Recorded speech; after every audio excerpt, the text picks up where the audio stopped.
Hello, welcome to another series by IACC where we are focusing on our newcomers and helping our newcomers settle in and get acquainted with the life in Canada. So for the first part of it, this video will concentrate on settlement services. There are a lot of organizations providing settlement services, and these are a few of the aspects that they will cover. So number one, looking for a job, which I know is the priority for everybody when they land. Then you have language assessment and language classes. A lot of people choose to take up French and decide to learn that because, of course, in Canada, that is the second language and it has a lot of benefits if you are bilingual. Then finding a place to live. I would say this should be a priority because once you are able to finalize a place to live in, then you feel grounded, and that is one major thing out of the way, especially if you are moving here with family. You're settled in and you can then look towards getting acquainted with the area where you live. Then once you've got that place to live, if you have young children or if you have even older children, you need to find out about the schools in the area. There are, again, welcome centers that you will have to go to where you will get the information and how to register your child into whatever board of that area, and then you can move on to getting into the school which is, again, in the area you live in.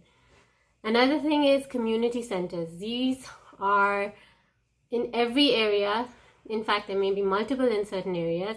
These are very useful because when you are new, you may not always have access to a printer right away.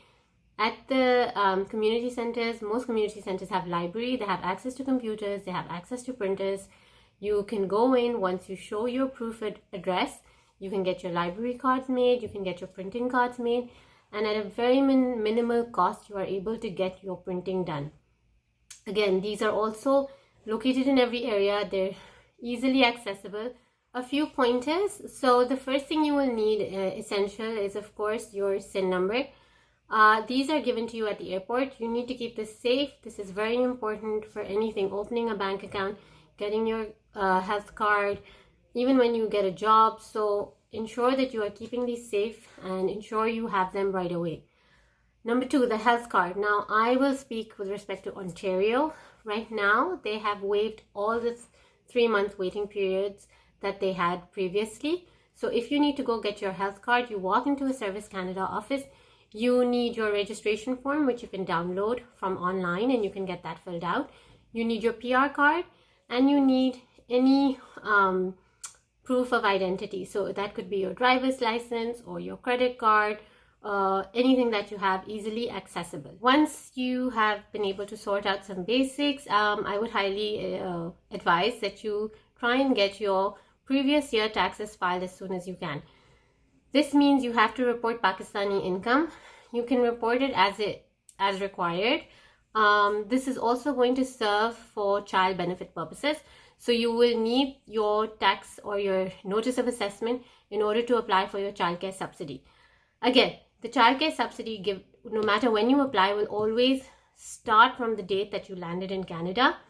Of course, the sooner you apply, the sooner your application gets processed. A lot of people choose the paper application. I would highly suggest please get your online ID created on the CRA website. Everything is quickly and easily accessible. Or the turnaround time for any processing is also much faster, and you can file your CCB online as well, which again, it's much shorter than going and sending in a paper application. A few other things for people who are landing in Ontario. Well, in my personal experience, and I'm sure there are other boards as well, the Peel region, it has a subsidy for any working parents. So if you're working, again, I understand right now it's COVID and a lot of people, we are all working from home, but in the event you are an essential worker or you do need to send your child to some sort of aftercare, there are subsidies available in your regions, and certain centers are subsidized by the region, and you end up paying close to nothing, if very little, at least for the first year or even the first 2 years.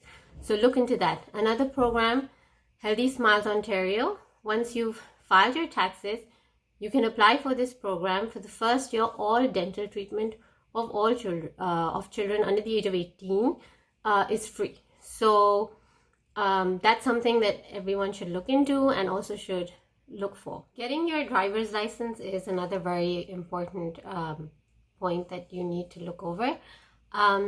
Again, if you are living in an area that does not have a lot of accessibility with respect to transit or trams or train, you may need to get a car. It may become a necessity.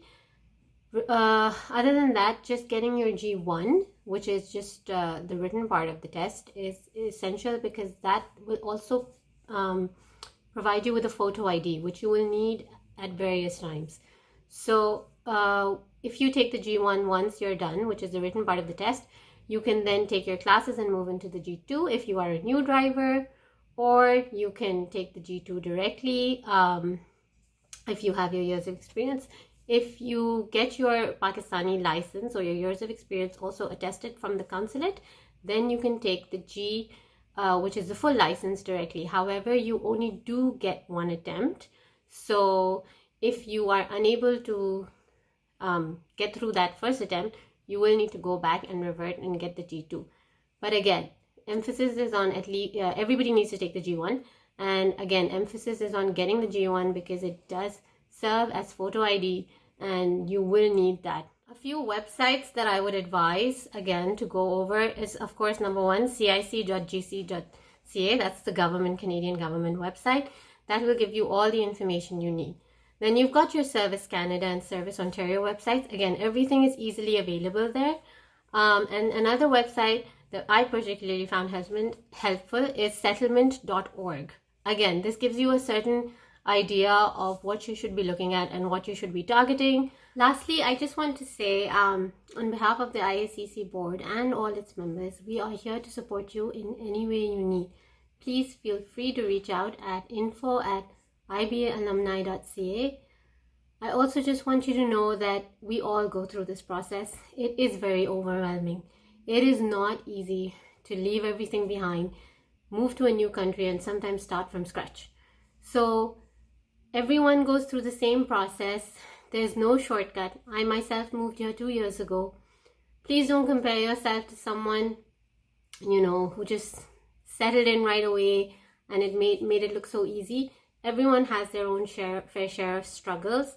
So don't give up hope. And I know that getting a job for everybody is the priority. It'll happen. You have to keep working hard. You have to keep at it, and just give yourself some time. Please don't overwhelm yourself. I hope this video was helpful, and please, if you have any questions, feel free to reach out to any IACC board members, and we would love to help you. Thank you so much.